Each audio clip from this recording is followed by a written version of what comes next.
Goede morgen, God te zien. Ik wens je een schönen dag.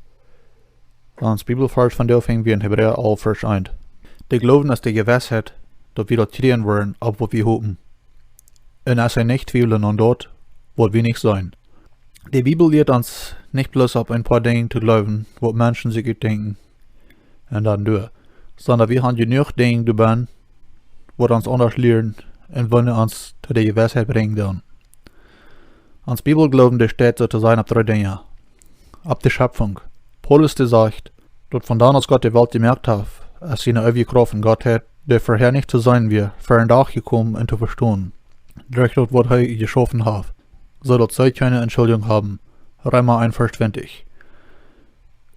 Und auch, der Himmel redet klar von Gott seiner Herrlichkeit und luten uns sein Handwerk sein. Psalm 19, Vers 1. Zweitens sei wie die Geschichte.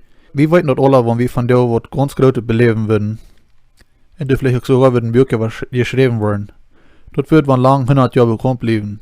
Die meisten Bücher oder berühmte Stiber von der und Tag riechen um 30 Jahre. In dem Wort von ihnen verjährten. Doch wir weten, dass alle das Himmel in Erde werden vergehen. Doch das Buch, die Bibel, das einzige Buch mit einem wahren Inhalt, wird ewig bleiben. Drittens habe ich die Schrift. Das Alte Testament ist alle eine Geschichte, wo wir weten, was passiert ist.